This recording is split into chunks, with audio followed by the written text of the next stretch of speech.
ചെയ്യുന്നത് നമ്മുടെ രണ്ടാമത്തെ യൂണിറ്റിലെ ആദ്യ പാഠമായ കേശിനി മൊഴിയെ കുറിച്ചാണ്. ഞാൻ കഴിഞ്ഞ ക്ലാസ്സിൽ പറഞ്ഞിരുന്നു, കേശിനി മൊഴി കഥകളിയിലെ ആട്ടക്കഥയുമായി ബന്ധപ്പെട്ട ഒരു പാഠമാണ് എന്നുള്ളത്. കഥകളി നമുക്കറിയാം, കേരളത്തിൻ്റെ ദൃശ്യകലാരംഗത്ത് ലോകത്ത് തന്നെ കേരളത്തെ അടയാളപ്പെടുത്തുന്ന ഏറ്റവും പ്രധാനപ്പെട്ട ഒരു ക്ലാസിക് കലാരൂപമാണ് കഥകളി. നമ്മുടെ കേരളം ദൃശ്യകലകൾ കൊണ്ട് വളരെ സമ്പന്നമാണ്. ആ സമ്പന്നമായ ദൃശ്യകലാ പാരമ്പര്യത്തിൽ ഏറ്റവും ഉന്നതിയിൽ പ്രമുഖ സ്ഥാനമലങ്കരിക്കുന്ന കലാരൂപമാണ് കഥകളി. ലോകത്തെ എല്ലാ ജനങ്ങളും കഥകളിയുമായി ബന്ധപ്പെട്ട് ആശ്ചര്യപ്പെട്ട് നിൽക്കുന്ന ധാരാളം സാഹചര്യങ്ങൾ നമ്മുടെ മുന്നിലുണ്ട്.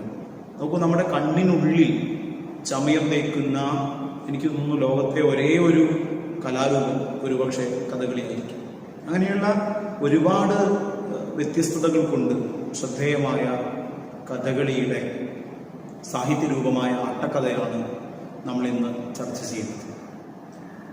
കഥകളി അത് ഉത്ഭവിക്കുന്ന കാലത്ത് തീർച്ചയായും ഒരു വരേണ്യവർഗത്തിൻ്റെ കലാരൂപമായാണ് അവതരിപ്പിക്കപ്പെട്ടതെങ്കിൽ പിന്നീട് മഹാകവി വള്ളത്തോൾ കലാമണ്ഡലമൊക്കെ സ്ഥാപിക്കുക വഴി അതിനെ ഇന്നത്തെ തരത്തിലുള്ള ഒരു ജനകീയ രീതിയിലേക്ക് കൊണ്ടുവരാൻ വേണ്ടി പറ്റി എന്നുള്ളത് നമുക്ക് കാണാൻ വേണ്ടി കഴിയും. കഥകളിയെ സംബന്ധിച്ചിടത്തോളം ദൃശ്യകലകളിൽ അതിനുള്ള ഒരു സാധ്യതയും പരിമിതിയും എന്ന് പറയുന്നത്, ശിക്ഷണം ഉണ്ടെങ്കിലേ കഥകളിയുടെ ആസ്വാദനം സാധ്യമാവൂ എന്നുള്ളതാണ്. അതായത് നമുക്ക് കഥകളിയെക്കുറിച്ച് അടിസ്ഥാനപരമായ വിവരങ്ങൾ ഉണ്ടെങ്കിൽ മാത്രമേ നമുക്ക് ആ കളി മനസ്സിലാവുകയുള്ളൂ. ഏറ്റവും പ്രധാനം, രംഗത്ത് കളി അവതരിപ്പിക്കുന്നവർ സംഭാഷണമില്ല, അവരുടെ ഭാവചലനങ്ങളിലൂടെ കളി വികസിക്കുകയാണ് ചെയ്യുക. അപ്പോൾ അതുകൊണ്ട് തന്നെ കഥകളിയെക്കുറിച്ച് നല്ല അവഗാഹമുള്ള ഒരാൾക്ക് മാത്രമേ കഥകളി പലപ്പോഴും അതിൻ്റെ പൂർണ്ണാർത്ഥത്തിൽ മനസ്സിലാകൂ എന്നുള്ള ഒരു കാര്യമുണ്ട്. കഥകളിയിൽ പ്രധാനമായും 5 വേഷങ്ങളാണ് ഉള്ളത്: പച്ച, കത്തി, താടി, കരി, മിനുക്ക്. ഇതിൽ പച്ച വേഷം നല്ല കഥാപാത്രങ്ങൾക്ക്, കഥാപാത്രങ്ങൾക്ക് കഥകളിയിലുള്ള വേഷമാണ്. പിന്നീടുള്ളത് കത്തിയാണ്. കത്തി രാജാക്കന്മാർക്കുള്ളതാണ്. ക്രൂരന്മാരായ രാജാക്കന്മാരാണ് കത്തി വേഷത്തിൽ പ്രത്യക്ഷപ്പെടുക. പിന്നെയുള്ളത് കരിയാണ്. കരി വേഷത്തിൽ രാക്ഷസിമാരാണ് ഉണ്ടാവുക. താടി 2 രീതിയിലുണ്ട്. ചുവപ്പ് താടിയുണ്ട്, കറുത്ത താടിയുണ്ട്. ചുവപ്പ് താടിയിൽ വളരെ ക്രൂരരായ കഥാപാത്രങ്ങളാണ് ചുവപ്പ് താടിയിൽ പ്രത്യക്ഷപ്പെടുക. കറുത്ത താടിയിൽ പ്രധാനമായിട്ടും കാട്ടാളരാണ് പ്രത്യക്ഷപ്പെടുക. അതിൽ നിന്നുള്ള ഒരു വകഭേദമായി വെളുത്ത താടിയുണ്ട്, അത് ഹനുമാനുള്ള വേഷമാണ്. മിനുക്ക് സ്ത്രീകളും മുനിമാരും ആണ് മിനുക്ക് വേഷത്തിൽ പ്രത്യക്ഷപ്പെടുക. അപ്പം ഇങ്ങനെയുള്ള 5 വേഷങ്ങളാണ് പ്രധാനമായിട്ടും കഥകളിയിൽ ഉള്ളത് എന്ന് നമുക്ക് പറയാം. മറ്റൊന്ന്, കഥകളിയിൽ കഥ വികസിക്കുമ്പോൾ ഞാൻ നേരത്തെ പറഞ്ഞു, സംഭാഷണമില്ല. ശ്ലോകം, പദം എന്നിങ്ങനെയുള്ള 2 രീതിയിലാണ് പൊതുവെ കഥകളിയിൽ കഥ വികസിക്കാറുള്ളത്. അതിൽ പദം എന്ന് പറയുന്നത് പിന്നണിയിലുള്ള ഗായകർ പാടുന്ന രീതിയിലുള്ളതാണ്. അതിലാണ് കഥാപാത്രങ്ങളുടെ ഭാഷണം ഉൾക്കൊള്ളിച്ചിരിക്കുക. ഇനി ശ്ലോകം എന്ന് പറയുന്നത് പദത്തിനിടയിൽ ചില കഥാസന്ദർഭങ്ങൾ പറഞ്ഞു പോകുന്നതിനെ സൂചിപ്പിക്കുന്നതാണ്. അത് അങ്ങനെ പറഞ്ഞു പോകുമ്പോൾ ശ്ലോകം ഉപയോഗിക്കും. ഇങ്ങനെ പ്രധാനമായിട്ടും പദവും ശ്ലോകവുമാണ് കഥകളിയിൽ വരിക. ഇതല്ലാത്ത ഒരു വിഭാഗം കൂടി ചില സമയത്ത് കഥകളിയിൽ ഉണ്ടാകും. അത് ദണ്ഡകമാണ്. ദണ്ഡകം എന്ന് പറയുന്നത് ഒരു വരിക്കകത്ത് 26 അക്ഷരങ്ങളിൽ കൂടുതലുള്ള പദ്യത്തെയാണ് ദണ്ഡകം എന്ന് പറയുക. ഇനി കേശിനി മൊഴിയിലേക്ക് വന്നാൽ, കേശിനി മൊഴി നമ്മൾ മലയാളത്തിൻ്റെ ശാകുന്തളം എന്നൊക്കെ അറിയപ്പെടുന്ന ഉണ്ണായി വാര്യർ എഴുതിയ നളചരിതത്തിലെ ഒരു രംഗമാണ്. ഈ നളചരിതത്തിലെ 4-ാം ദിവസത്തിലെ ഒരു രംഗമാണ് നമുക്ക് പഠിക്കാനുള്ള പാഠഭാഗം. നളചരിതം വളരെ വിശ്വപ്രസിദ്ധമായ ഒരു കഥയാണെന്ന് നമുക്കറിയാം. മഹാഭാരതം വനപർവത്തിൽ ബൃഹദശ്വമുനി യുധിഷ്ഠിരനോട് പറഞ്ഞു കൊടുക്കുന്ന നളോപാഖ്യാനമാണ് ഈ നളചരിതമായി രൂപപ്പെട്ടത്.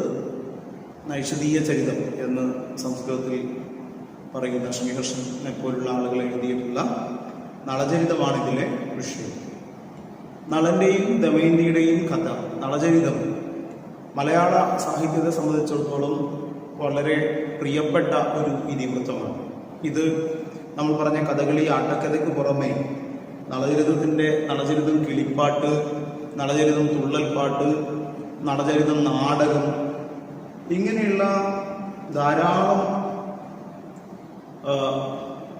രീതികൾ നളചരിതത്തിൻ്റെ വ്യത്യസ്ത സാഹിത്യ രീതികളായി നമ്മുടെ മലയാളത്തിൽ തന്നെയുണ്ട്. ഇപ്പോൾ പുതിയ കാലത്ത് പോലും നളചരിതത്തെ ആസ്പദമാക്കി ധാരാളം പരിപാടികൾ വന്നുകൊണ്ടിരിക്കുന്നുണ്ട്. ഇപ്പം മാതൃഭൂമി കപ്പ TV-യിലെ പ്രധാനപ്പെട്ട ഒരു മ്യൂസിക് പരിപാടിയായ മ്യൂസിക് മൊജോയിലൊക്കെ ഈ നളചരിതം കഥ ഇങ്ങനെ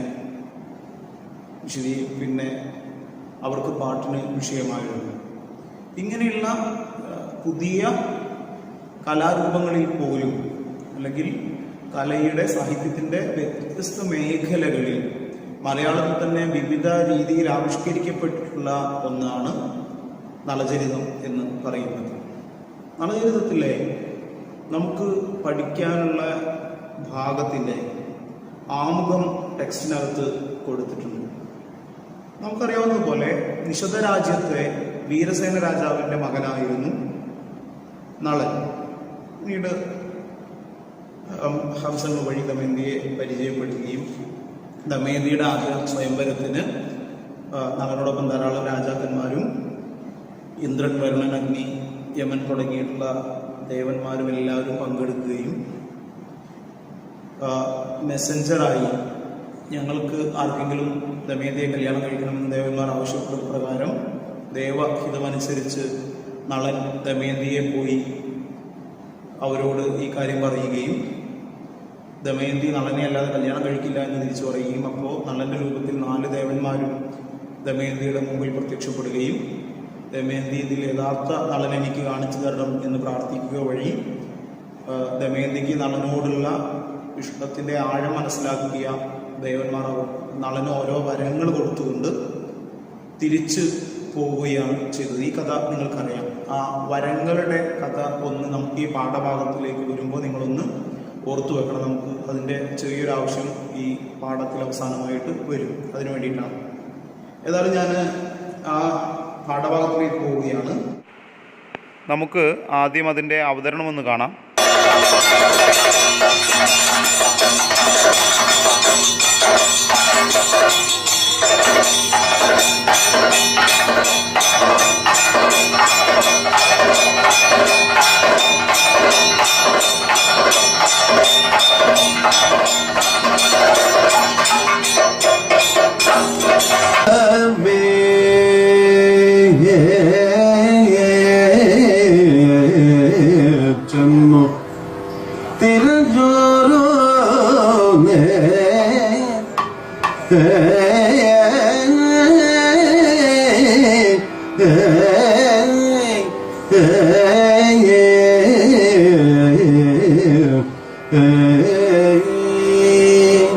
കളിച്ചവൻ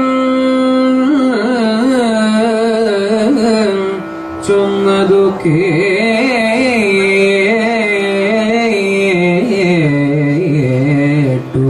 കേട്ടു പോന്നു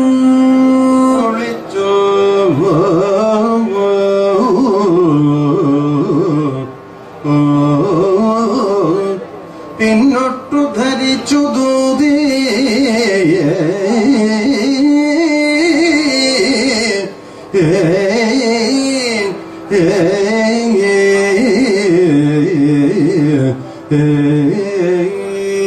വിളിച്ചു ഭൈമീ വിജനേ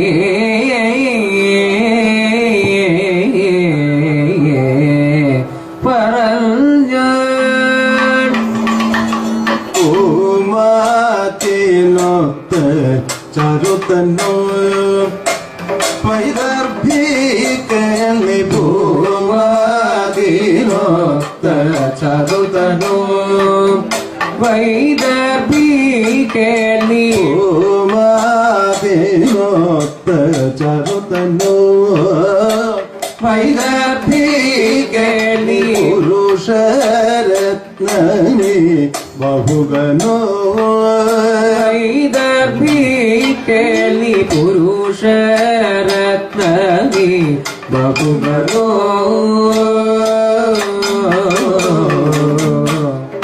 ധീമാനവൻ എന്നോടു ഭീമാനവൻ എന്നോടു ഭീമാനവൻ എന്നോടു നമഭൂവർത്തയു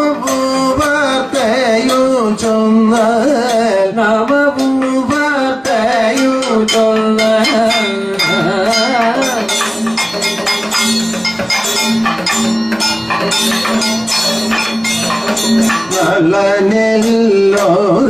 നളനെല്ലോരപരാധം പോൽ ഉണ്ടെന്നാകിലോ നളനില്ലോരപരാധം പോൽ ഉണ്ടെന്നാകിലും നളനെല്ലോരപരാധം പോൽ ഉണ്ടെന്നാകിലും കുലനാരിക്കരുതോ കോപം ഉണ്ടെന്നാകിലും കുലനാരിക്കരുതു കോപം കലനല്ല വാക്കു കേട്ട കലനല്ല വാക്കു കേട്ട കലനല്ല വാക്കു കേട്ട കലനല്ല വാക്കു കേട്ട ചലമുണ്ടെന്നതോ തോന്ന ചലമുണ്ടെന്നതു തോന്ന ചലമുണ്ടെന്നതോ തോന്ന പലതു പറഞ്ഞു പിന്നെ പലതു പറഞ്ഞു പിന്നെ പലതു പറഞ്ഞു പിന്നെ ലളിതമത്രേ വാത്തോള് ഫലിതമത്രേ വാക്കോളം ലളിതമത്രേ വാക്കോളം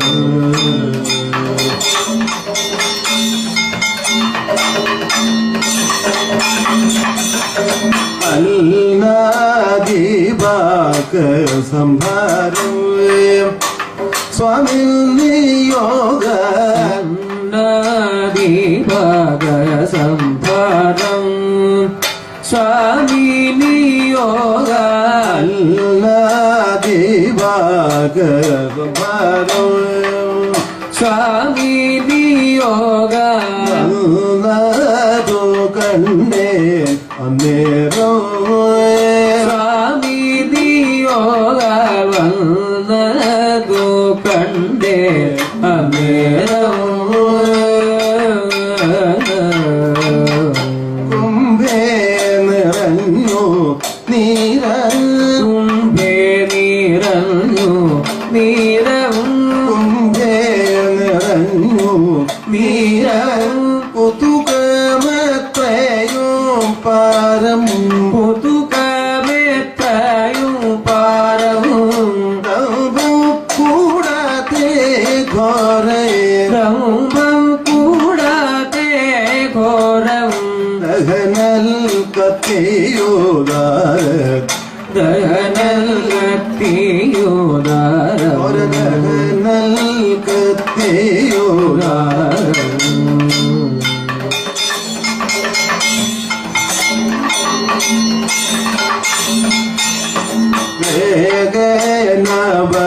വേഗനവച്ചങ്ങൊടുങ്ങി കൊണ്ടങ്ങു ചെന്നു വേഗേന വച്ചൊരുങ്ങി കൊണ്ടങ്ങു ചെന്നു സാകേത പതിയെ വണങ്ങി കൊണ്ടങ്ങു ചെന്നു സാകേത പതിയെ വണങ്ങി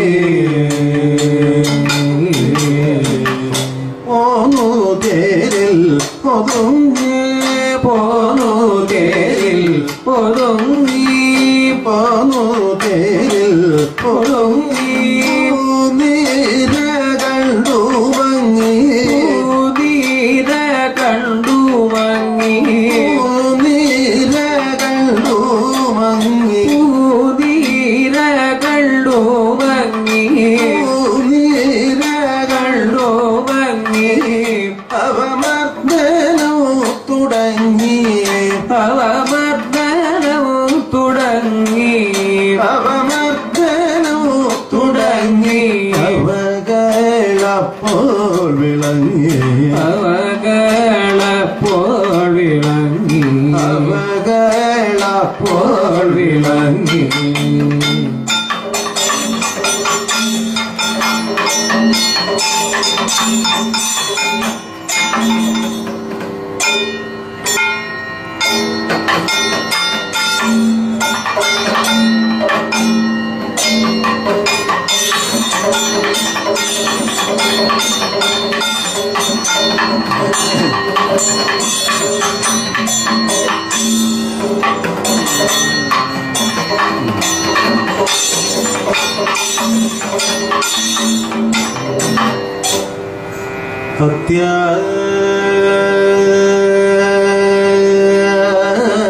അത്യാശ്ചര്യം വൈഭവ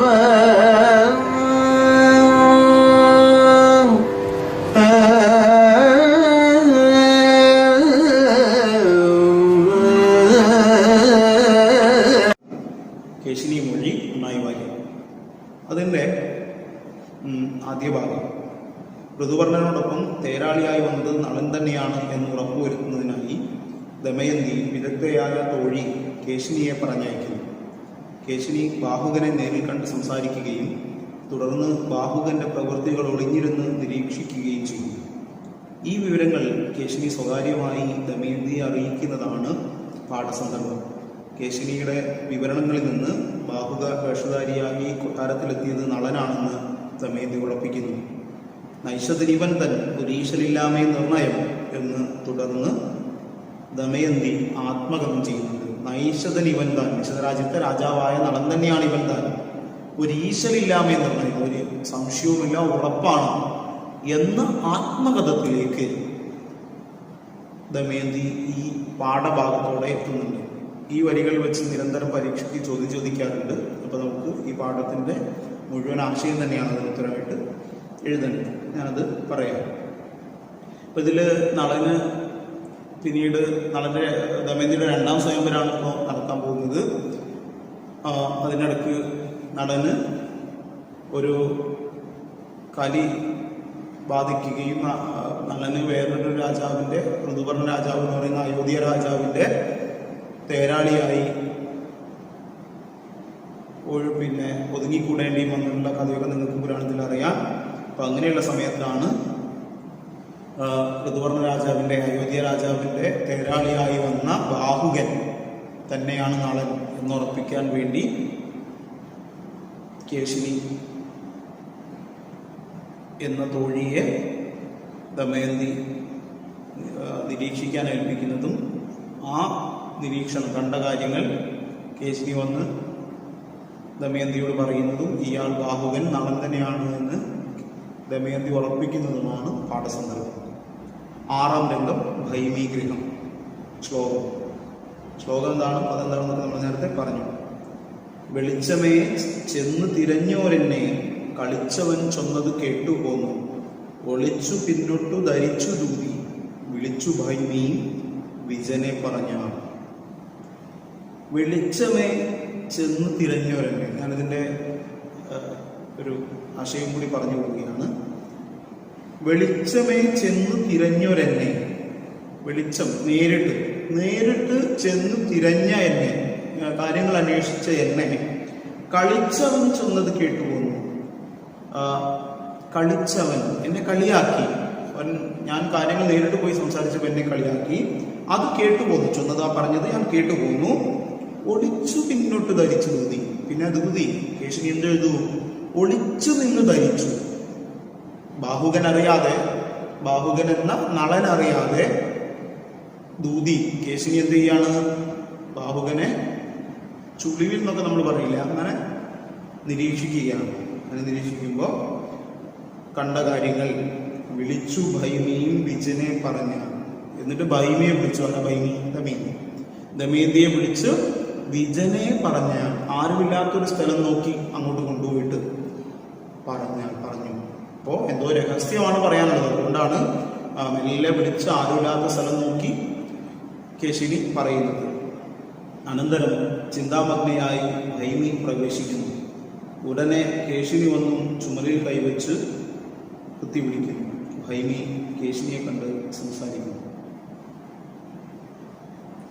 കേശിനിയെ കണ്ട് സന്തോഷിക്കുന്നു. പദം 9 കേശിനി. പദം: പൂമാതിനൊത്ത ചാരുതനോ വൈദർഭി കേൾന്നീ പുരുഷരത്നമീ ബാഹുകനോ ധീമാൻ അവനെന്നോട് നാമവും വാർത്തയും ചൊന്നാൻ. വീണ്ടും പൂമാതിനൊത്ത, അതെല്ലാം ആവർത്തിക്കുന്നു. നമ്മൾ അതിൻ്റെ അവതരണം കാണുന്നത് മനസ്സിലാവും.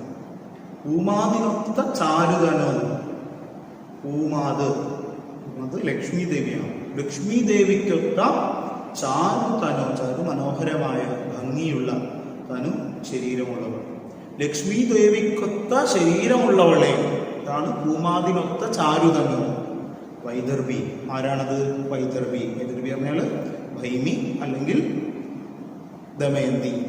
അപ്പോ പൂമാതിനൊത്ത ചാരുതനോ, ലക്ഷ്മി ദേവിക്കൊത്ത ശരീരമുള്ളവളെ, മനോഹരമായ ശരീരമുള്ളവളെ ദമയന്തി കേൾനീ, നീ കേൾക്കൂ. പുരുഷരത്നമീ ബാഹുകനോ, ആ പുരുഷരത്നമില്ലേ ബാഹുകൻ. ധീമാൻ അവനെന്നോട് നാമവും വാർത്തയും ചൊന്നാൽ. ധീമാൻ അവനെന്നോട്, ധീമാൻ ബുദ്ധിമാനാണ്. ബുദ്ധിമാനായ അവൻ എന്നോട് നാമവും വാർത്തയും ചൊന്നാൽ. അവന്റെ പേരും മറ്റു വിവരങ്ങളും പറഞ്ഞു. നളനില്ല ഒരു അപരാധം പോയി. പറഞ്ഞ കാര്യങ്ങളാണ്. നളനില്ല ഒരു അപരാധം പോയി. ഉണ്ടെന്നാകിലും കുലനാരിക്കരുത് കോപം പോയി. നളന് ഒരു അപരാധവുമില്ല പോലും. നളനൊരു കുറവുമില്ല, ഒരു കുറ്റവുമില്ല പോലും. ഇനി അഥവാ ഉണ്ടെങ്കിലും കുലനാരിക്കരുത് കോപം പോയി. കുലനാരി, കുടുംബത്തിൽ പിറന്ന സ്ത്രീ എന്നൊക്കെ നമ്മൾ പറയുന്ന പുതിയ കാലത്ത് ഏറെ വിഷവൽക്കരിക്കപ്പെട്ട ഒരു പദമാണ്. ഏതായാലും കുലനാരി, കുടുംബത്തിൽ പിറന്ന സ്ത്രീക്ക് കോപം ഉണ്ടാകരുത് പോലും. അപ്പോൾ നളൻ ആദ്യം ദേവന്മാരുടെ വാക്ക് കേട്ട് ദമയന്തിയുടെ അടുത്ത് പോയ വിഷയങ്ങളൊക്കെയാണ് സൂചിപ്പിക്കുന്നത്. അപ്പൊ ആ സമയത്ത് ഇങ്ങനെ കാര്യം പറയുമ്പോൾ ദമയന്തിക്ക് തീർച്ചയായും നളനോടൊരു വിഷയം തോന്നും. അപ്പൊ അത് ഒഴിവാക്കാനുള്ള ശ്രമമാണ്. അപ്പൊ പറയാണ് നളന് ഒരു കുറ്റവും ചെയ്തിട്ടില്ല പോലും. ഇനി അഥവാ ചെറുത് ചെയ്തിട്ടുണ്ടെങ്കിലും എന്ത് ചെയ്യണം? കുടുംബത്തിൽ പിറന്ന സ്ത്രീകളാകുമ്പോൾ അതിന് കോപിക്കരുത്, അതൊക്കെ മറന്നു കൊടുക്കണം, മാപ്പ് കൊടുക്കണം. കലനല്ല വാക്ക് കേട്ടാൽ, ദുഷ്ടനല്ല. പറയുന്നത് കേട്ടാൽ, വാക്കുകൾ പറയുന്നത് കേട്ടാൽ അദ്ദേഹം ഒരു ദുഷ്ടനാണെന്ന് തോന്നില്ല. ചലമുണ്ടെന്നതും തോന്നാം. പറയുന്നതിൽ കളവുണ്ടെന്നും തോന്നില്ല. ചലം കളവാണ്. ചലമുണ്ടെന്നതും തോന്നാം, കളവുണ്ടെന്നും തോന്നുന്നില്ല. പലതും പറഞ്ഞു. പിന്നെ ഫലിതമത്രേ പാർത്തോളം. പിന്നെ കുറെ കാര്യങ്ങളൊക്കെ പറഞ്ഞത് മിക്കവാറും ഫലിതമാണ്. പാർത്തോളം ശ്രദ്ധിച്ചിടത്തോളം. അപ്പോ ഈ നളനില്ല ഒരു അപരാധം. നളനൊരു കുറ്റവും ചെയ്തിട്ടില്ല പോലും. ഇനി കുറ്റം ചെയ്തിട്ടുണ്ടെങ്കിലും കുടുംബത്തിൽ പിറന്ന സ്ത്രീ എന്ന നിലക്ക് ദമയന്തി അതൊക്കെ ക്ഷമിച്ചു കൊടുക്കണം. അദ്ദേഹം പറയുന്നത് കേട്ടാൽ അദ്ദേഹം ദുഷ്ടനാണെന്ന് തോന്നില്ല, പറയുന്നത് കളവാണെന്നും തോന്നുന്നില്ല. പിന്നെ കുറെ കാര്യങ്ങളൊക്കെ പറഞ്ഞത് ഞാൻ ശ്രദ്ധിച്ചിടത്തോളം ഒക്കെ തമാശയാണ്, ഫലിതമാണ്. ഇനി അന്നാദി പാക സംഹാരം സ്വാമി നിയോഗാൽ വന്നത് കണ്ടേയും അന്നേരം കുംഭയെ നിറഞ്ഞു നീരം പുതുകം എത്രയും പാരം ദമ്പം കൂടാതെ ഘോരദഹനൻ കത്തിയുതാരൻ. നോക്കൂ, അന്നാദി പാക സംഹാരം. അന്നം ആദി പാക സംഹാരം. അന്നം ചോറാണ്. അന്നം ആദി മുതലായ പാകം ചെയ്യാനുള്ള സംഭാരം വസ്തുക്കൾ. അപ്പോൾ ചോറും മറ്റു കറികളും ഒക്കെ പാകം ചെയ്യാനുള്ള വസ്തുക്കൾ അന്ന ആദി പാക സംഭാരം. സ്വാമി നിയോഗാൽ, സ്വാമി ഇവിടുത്തെ ആതിഥേയ രാജാവാണ്, അതായത് വിദർഭ രാജ്യത്തെ ഭീമരാജാവ്, ദമയന്തിയുടെ അച്ഛൻ. അപ്പോ അദ്ദേഹമാണ് ആതിഥേയൻ. ഇവിടെ സ്വയംവരത്തിൽ വന്ന രാജാക്കന്മാർക്കെല്ലാം ആതിഥേയൻ ഭീമരാജാവാണ്. ആ രാജാവിന്റെ നിയോഗാൽ, രാജാവിന്റെ കൽപ്പന പ്രകാരം വന്നത് കണ്ടേ. അതായത് ഇവർക്കൊക്കെ ഭക്ഷണം ഉണ്ടാക്കാനുള്ള വസ്തുക്കളൊക്കെ ആതിഥേയ രാജാവാണ് നൽകുക. അപ്പോൾ ആതിഥേയ രാജാവിന്റെ കൽപ്പന പ്രകാരം, ദമയന്തിയുടെ അച്ഛന്റെ ഭീമരാജാവിന്റെ കൽപ്പന പ്രകാരം ചോറും മറ്റു സാധനങ്ങളൊക്കെ വയ്ക്കാനുള്ള സാധനങ്ങൾ വന്നത് കണ്ടുകഴിഞ്ഞാൽ, ഞാൻ വന്നത് കണ്ടു, കേശിനി കണ്ടു. ആ നേരം കുംഭേ നിറഞ്ഞു നീരം, കുടത്തിൽ നിറഞ്ഞു നീരും, വെള്ളം താനേ നിറഞ്ഞു. കുതുകം എത്രയും ഭാരം. അത് കണ്ടപ്പോൾ എനിക്ക് വളരെ കൗതുകമായി. ഭാരം വളരെയാണ്, കുതുകം കൗതുകം. കുടത്തിൽ താനെ വെള്ളം നിറയാം. അത് കണ്ടപ്പോൾ എനിക്ക് വളരെ കൗതുകമായി. ദമ്പം കൂടാതെ ഘോരദഹനൻ കത്തിയുദാരം. ദമ്പം അഹങ്കാരമാണ്. യാതൊരു അഹങ്കാരവുമില്ലാതെ, ദമ്പം കൂടാതെ ഘോരദഹനൻ, ഘോരം വിഷമാണ്, വിഷത്തെ ദഹിപ്പിക്കുന്നവൻ അഗ്നി. യാതൊരു തടസ്സവുമില്ലാതെ, യാതൊരു അഹങ്കാരവുമില്ലാതെ വിഷത്തെ നശിപ്പിക്കുന്നവൻ അഗ്നി ഉദാരമായി കത്തി, നന്നായി കത്തി.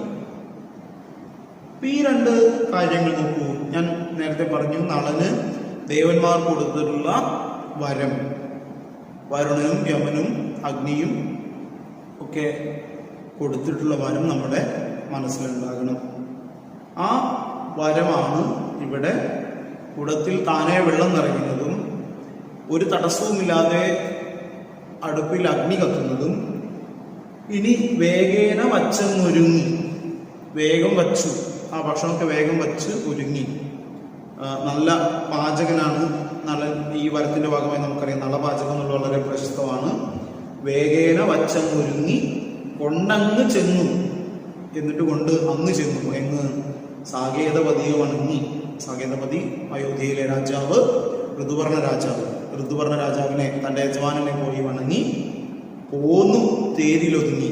എന്നിട്ട് തിരിച്ച് അദ്ദേഹം തേരാളിയാണല്ലോ ഇപ്പോൾ, തേരിലേക്ക് പോന്നു, അവിടെ ഒതുങ്ങി. തേരിൽ അലങ്കരിക്കാനായി നിർത്തിയ പൂനിര കണ്ടു മങ്ങി. തേരിലെ പുഷ്പാലങ്കാരങ്ങൾ, തേര് അലങ്കരിക്കാൻ വേണ്ടി വെച്ചിട്ടുള്ള പുഷ്പാലങ്കാരങ്ങൾ നോക്കി ആ പൂക്കളൊക്കെ മങ്ങിയിരിക്കുന്നു. അവ മർദ്ദനം തുടങ്ങി, അത് കയ്യിലെടുത്ത് തിരുമാൻ തുടങ്ങി. ആ പൂക്കൾ കയ്യിലെടുത്ത് തിരുമാൻ തുടങ്ങി. അവകളപ്പോൾ വിളങ്ങി, ആ പൂക്കൾ വീണ്ടും വിളങ്ങാൻ തുടങ്ങി. ആ പൂക്കൾ, വാടിയ പൂക്കൾ വീണ്ടും തിളങ്ങാൻ തുടങ്ങി. കേശിനി പോകുന്നു, ഭൈമി ചിന്താകുലയായിരിക്കുന്നു. ഇത് കേൾക്കുമ്പോഴാണ് കേശിനി എന്ന് പറയുന്ന വിദഗ്ധയായ തോഴി ഈ പറയുന്ന കാര്യങ്ങൾ കേൾക്കുമ്പോഴാണ് ചിന്താകുലയായിരിക്കുന്ന ഭൈമി ദമയന്തി നൈഷദ്ധനിവൻ താൻ ഒരീശലില്ലാമേ നിർണയം എന്ന തീരുമാനത്തിലേക്ക് എത്തുന്നത്. അതായത് ആ വിദഗ്ധയായ തോഴി നേരെ പോയി കാര്യങ്ങൾ അന്വേഷിച്ചപ്പോൾ ബാഹുകൻ നളൻ കളിയാക്കി വിട്ടപ്പോൾ ആ തൻ്റെ യജമാനത്തി ഏൽപ്പിച്ച ജോലിയിൽ നിന്ന് പിന്തിരിയാതെ അവരെന്ത് ചെയ്യുന്നു? ഒളിച്ചു നിന്ന് കാര്യങ്ങൾ മനസ്സിലാക്കുന്നു. ഒളിച്ചു നിന്ന് കാര്യങ്ങൾ മനസ്സിലാക്കുമ്പോൾ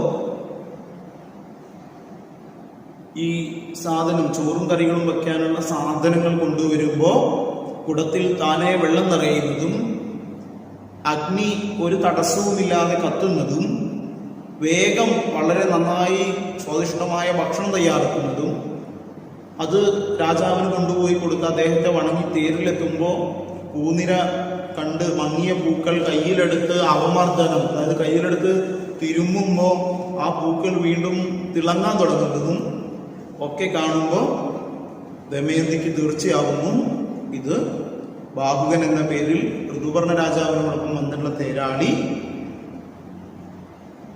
നളൻ തന്നെയാണ് എന്ന്. അപ്പൊ ഇതിനകത്ത് നമ്മൾ മനസ്സിലാക്കേണ്ടത് കേശിനി എന്ന് പറയുന്ന തോഴിയുടെ ബുദ്ധികൂർമ്മതയാണ്. അതുകൊണ്ട് തന്നെയാണ് ഇത്രയും ശ്രമകരമായ ദൗത്യം തീർച്ചയായും തോഴിമാരിൽ ഏറ്റവും പ്രധാനിയായ കേശിനിയെ ദമയന്തി ഏൽപ്പിച്ചിരിക്കാൻ കാരണം. ഇത്രയാണ് ഇതിനകത്തെ പാഠഭാഗം നമുക്ക് പഠിക്കാനുള്ളത്. കളിയരങ്ങ്.blogspot.in പോലുള്ള സൈറ്റുകളിലൊക്കെ ബ്ലോഗുകളിലൊക്കെ കഥകളിയുടെ അവതരണങ്ങളും മറ്റു വിശദാംശങ്ങളൊക്കെ ലഭ്യമാണ്. യൂട്യൂബിനകത്ത് ധാരാളം വീഡിയോസ് ഉണ്ട്, അതൊക്കെ കാണുക. ഇതിൻ്റെ ഒരു അവതരണം നമ്മൾ കണ്ടിട്ടുണ്ട്. ഇത്രയാണ് ഈ പാഠഭാഗവുമായി ബന്ധപ്പെട്ട് സൂചിപ്പിക്കാനുള്ളത്. നന്ദി.